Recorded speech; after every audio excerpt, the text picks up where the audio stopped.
공동체의 출발점은 삼위 하나님입니다. 하나님과 예수님과 성령님은 사랑과 사귐이 넘치는 공동체로 함께 사십니다. 하나님이 사람을 창조하신 목적은 하나님의 공동체가 사람에게 확장되기 위한 것이었습니다. 그렇기에 사람은 공동체로 살도록 창조되었습니다. 공동체는 하나님의 존재 방식이자 또한 사람의 존재 방식입니다. 공동체는 교회의 본질입니다. 교회 본질은 건물과 조직이 아니라 사랑의 공동체입니다. 지체를 서로 사랑하는 삶은 공동체를 통하여 실제적으로 이루어집니다. 공동체 성의 반대는 개인주의와 이기주의, 자기중심주의입니다. 현대의 기독교는 너무나 개인주의적 기독교가 되고 말았습니다. 진정한 기독교는 공동체적인 교회, 공동체 삶을 지향합니다. 제자도 공동체 삶, 선교, 하나님의 나라는 서로 분리될 수 없는 것입니다. 공동체는 산상수훈의 철저한 제자도를 실천할 수 있는 삶의 방식입니다. 산상수훈은 개인 윤리가 아니라 공동체 윤리입니다. 공동체 삶은 성령의 열매를 맺는 삶의 방식입니다.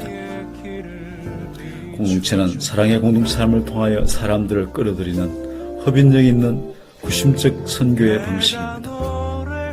선교는 우선적으로 복음을 나가서 전하기 전에 서로 사랑하는 공동체 삶을 통하여 보이지 않는 그리스도를 보여주는 데 있습니다. 공동체는 구원의 목적입니다. 구원은 그 자체가 목적이 아니라 하나님과 사람의 완전한 하나됨이 목적입니다. 천국에서 우리가 할 일은 삼위 하나님의 공동체의 최고의 사랑을 받아 최상의 기쁨을 영원히 누리는 것입니다. 공동체는 이 땅에서의 천국의 삶을 여기서 미리 살아가는 현재적 하나님 나라의 구현 방식입니다.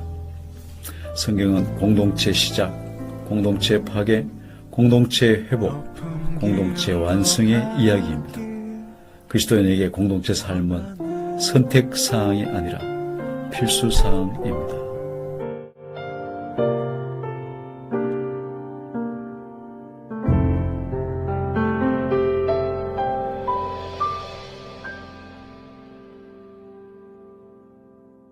네, 안녕하십니까. 저는 이번 우리 하베스트 대학원에서 이번 학기에 공동체와 선교라고 하는 과목을 맡게 된 김현진 교수입니다. 저는 지금 평택대학교 신학과에서 선교학을 가르치고 있고 또 동시에 태안 사귐의 공동체라고 하는 공동체의 원장을 맡고 있습니다. 그래서 이번 학기에 공동체와 선교라는 과목으로 여러분과 함께 공동체를 통한 선교에 대한 강의를 하도록 하겠습니다. 먼저 제가 그런 길을 우리 앞에 PPT를 보면서 간략하게 소개해 드리겠습니다. 저는 지금 충남 태안의 사귐의 공동체라는 곳에서 공동체에 살고 있는데 제가 어릴 때부터 가졌던 중요한 질문이 있습니다. 그것은 바로 참된 교회란 무엇인가? 여러분 앞에 보이는 사진에 있는 것처럼 저 사진에 저 꼬마 작은 우리 할아버지 품 안에 안겨 있는 저 아이가 바로 저입니다. 저는 우리 아버님이 우리 장로교 합동척 목사님이셨고 교회에서 태어났습니다. 그래서 교회 생활하면서 어릴 때부터 교회가 여러 가지 어려움을 겪기도 하고 또 분열하기도 하고 또 많은 시련을 겪는 것을 보면서 참 교회에 대한 많은 의문이 있었습니다. 즉 예수님이 세우려고 하셨던 그 참된 교회란 무엇일까? 라고 하는 그런 의문을 늘 가지고 있었는데 그 의문의 답을 계속 찾아 나갔습니다. 우리 부모님은 참 훌륭하고 기도도 많이 하시고 참 성자 같은 목회자지만 그 교회가 그렇게 아름답지 않은 모습을 보면서 참된 교회에 대한 근원적인 질문을 제가 가졌습니다. 근데 제가 1983년도 강원도 예수원에 가서 이 공동체 생활을 하면서 초대교회 같은 공동체가 실제로 가능하구나. 바로 그 교회란 말로만 공동체가 아니라 실제적인 생활을 통한 그런 사랑의 공동체가 교회의 본질이 아닌가라고 하는 그런 확신을 갖게 되었습니다. 제가 신학교 오기 전에는 고등학교 교사를 했습니다. 고등학교 교사를 하면서 겨울방학 때 배낭여행을 이제 한 것이죠. 즉 배낭을 짊어지고 초대교회 공동체의 모습을 찾아서 전 세계를 다녔습니다. 그래서 유명한 떼제 공동체도 가보고 지금 현대에 있는 전 세계 초대 공동체들을 거의 다 찾은 한 15개 정도를 찾아 탐방을 했습니다. 그 다양한 그 공동체 모습을 보면서 바로 현대에도 실제 적용 가능한 다양한 그런 초대교회 공동체들이 있구나라는 사실을 알고 이 초대교회 공동체 회복을 통한 교회의 갱신 그리고 선교의 갱신 이런 것들을 이제 제가 생각하게 되었고 나중에 이제 신학교 입학해서 이런 공동체 운동을 하게 됐습니다. 제가 89년도에 총신에 입학했는데 총신 신대원에서 코이노니아라는 서클을 만들어서 공동체 운동 신대, 장신대 전국에 12개 신학교에 공동체 서클이 생기면서 1990년도에는 온누리교에서 제1회 공동체 세미나를 열게 됐고 전국적으로 이 공동체 강연을 다니고 공동체 운동을 하게 됐습니다. 그래서 공동체 단기학교도 열리고 또 1994년도에는 미국의 배단위 공동체 해롤드 브로크 목사님을 모시고 공동체 세미나도 열고 그때 이제 우리가 내었던 슬로건은 공동체적인 교회복 이러한 그 슬로건을 가지고 운동을 했습니다. 그래서 한국에 있는 기독 공동체 지도자들을 다 이렇게 연합하게 하고 모아서 우리 한국교회가 말로만 공동체 아니라 실제적인 생활 속에서 진정한 사랑의 공동체 되도록 하자라고 하는 그런 공동체 운동을 펼쳤습니다. 그래서 공동체 순회 강령도 전국적으로 다니고 그러면서 이제 저는 또 경기도 광명에서 사김의 교회라고 하는 교회를 목회를 17년을 했습니다. 그리고 한국 공동체 교회 협의회를 창립을 했고 또 이제 제가 평택대학교에서 선교학 교수로서 강의를 계속 해왔습니다. 그리고 2012년도에는 하나님께서 우리 태안에 땅을 14,000평을 주셔서 태안에 사김의 공동체라고 하는 공동체를 열어서 함께 공동생활을 하면서 진정한 교회됨의 모습들을 우리가 추구하고 있습니다. 이 공동체 전경이고 설경의 모습이고 함께 공동 식사, 날씨 아주 좋던 야외 식사도 하고 또 농장에서 이제 농사도 짓고 노동도 하고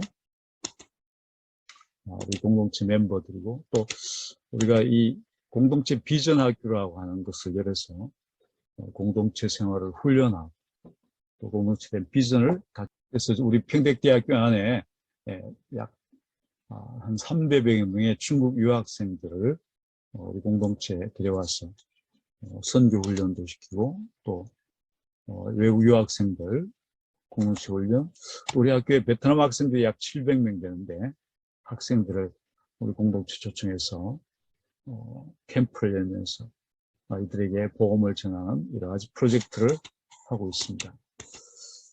공동체 영성 세미나도 가지고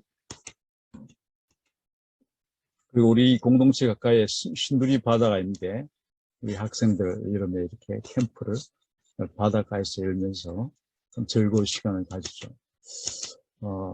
우리 공동체 조감도고 우리 공동체에서 펴낸 여러 가지 공동체 보수들입니다.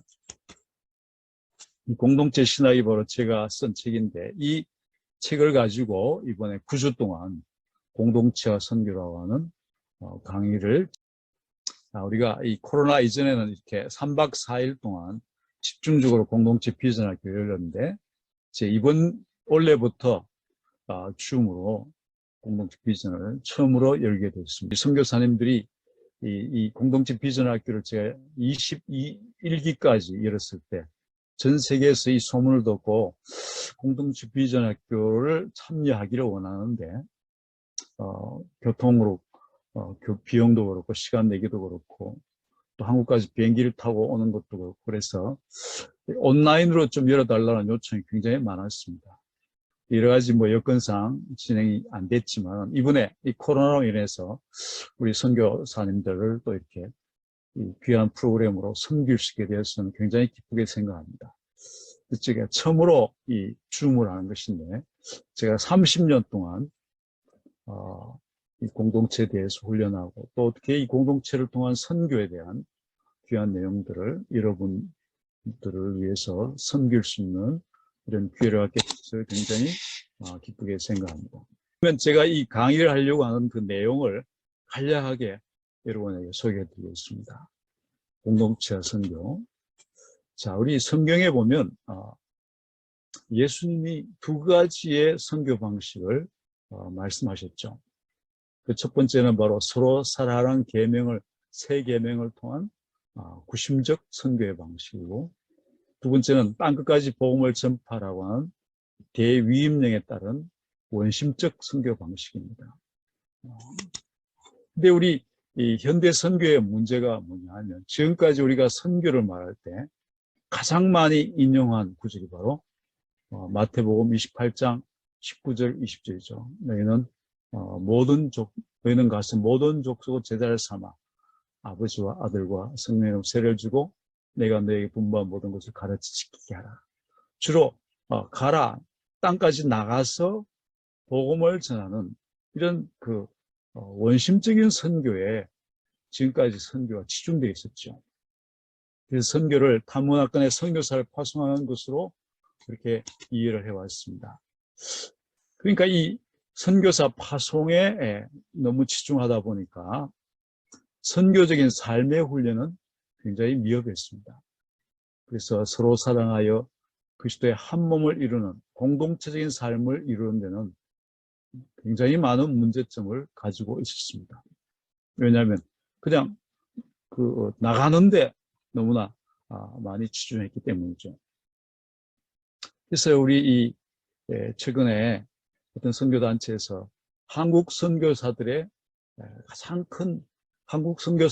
선교에 있어서 가장 큰 장애물이 뭐냐라고 설문을 했을 때 약 45% 정도가 가장 많은 내용이 뭐냐, 바로 선교사들 간의 갈등과 불화였다. 이것이 바로 우리 한국 선교사들의 가장 최대의 걸림돌이었다라고 하는 그런 결과가 나왔습니다. 그러니까 이 정작 세계 선교지에 나가서 죽어간 영혼들을 구원하는 데 우리가 치중했지만 예수님이 말씀하신 서로 사랑하라고 하는 그 세 계명에는 거의 훈련이 되지 않았다는 것이죠. 선교지에 나가서 선교사들이 서로 갈등하고 분열하고 그리고 싸우는 이런 것들이 바로 그러한 문제 때문에 선교에 큰 지장이 있었다는 것이죠. 그래서 이 데이비드 보시라고 하는 세계적인 선교학자가 이런 말을 했습니다. 우리는 신앙의 정통을 유지하는 데는 옳았지만 정행, 즉 사랑의 실천에 대해서는 부족했습니다. 지금까지 올바른 믿음이 무엇인가 하는 것에 대한 그런 선교대회는 수없이 많았지만은 서로 사랑하라는 세 계명을 실행하기 위해서 소집된 선교대회는 지금까지 단 한 번도 없었다. 선교는 공동체 정거 속에서 육화된 세상을 위한 하나님의 사랑의 복음이다. 이런 말을 했죠.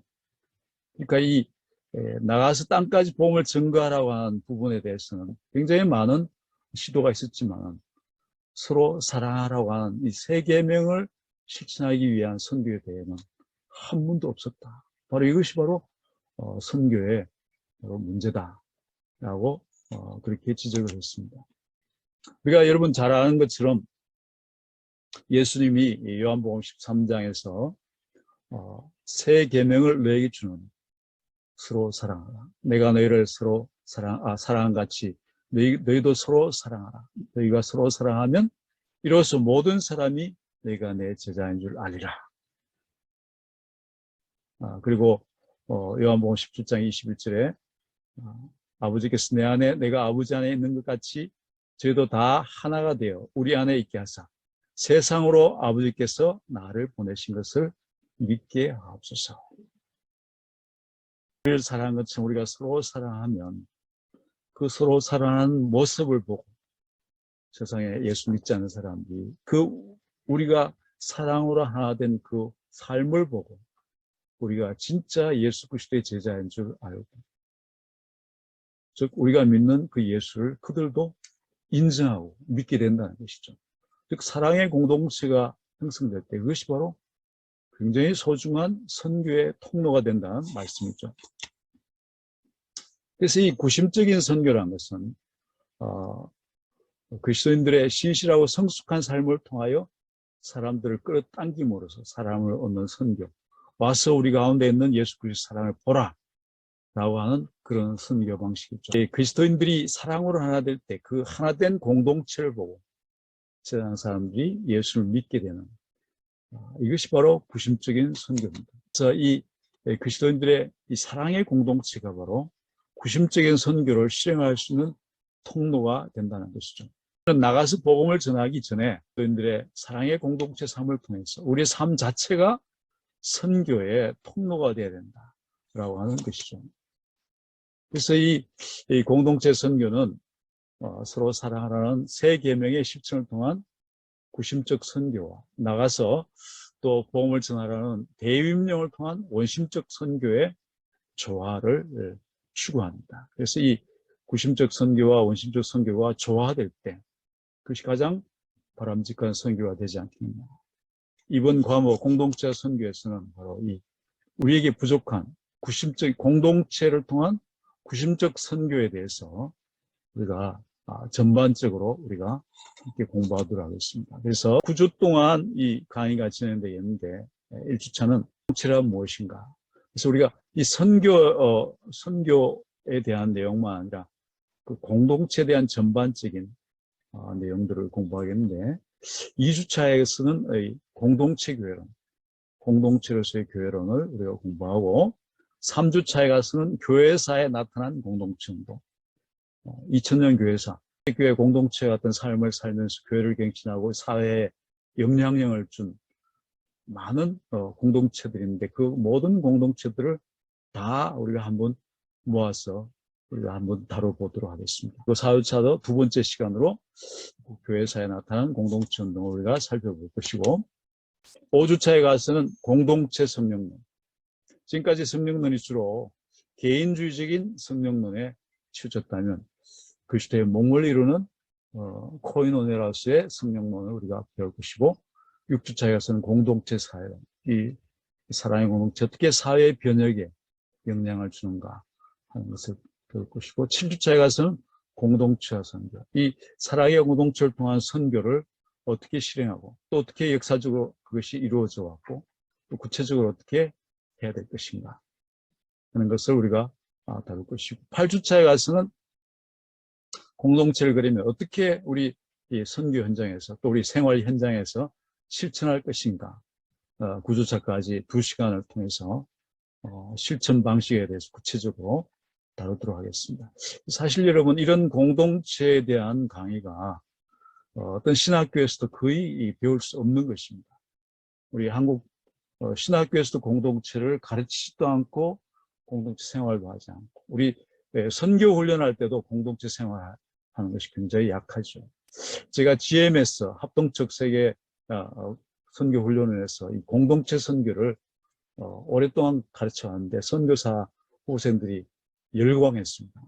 이런 훈련을 받아본 적이 없다. 너무나 유익했다고 그런 반응들 해주셨는데 이번에 제가 30년 동안 이 공동체와 또 선교에 대해서 연구하고 또 훈련하고 또 지금도 우리 사김의 공동체에서 살고 있는데 이 제 30년 동안의 모든 자료와 정보와 노하우를 녹여서 우리 선교사님들이 특히 코로나 시대에 정말 이 선교가 여러 가지로 위기 가운데 있을 때 선교의 본질, 서로 사랑하라 라고 하는 사랑의 공동체를 통한 선교의 어떤 선교의 갱신을 모색할 때가 되지 않았나 생각하면서 근원적인 선교의 어떤 시도를 우리가 해야 될 필요가 있다고 생각합니다.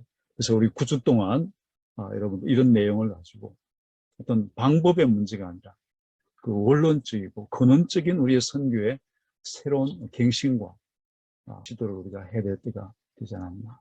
이런 면에서 이런 내용을 가지고 우리 9주 동안 여러분을 섬기도록 하겠습니다. 여러분 함께 참여해 주시고 정말로 우리 여러분에게 유익한 선교의 강사가 될 수 있도록 제가 최선을 다해서 선교사님들 여러분을 섬기도록 하겠습니다. 예, 감사합니다. 네, 우리 다음 주부터 우리 뵙도록 하겠습니다.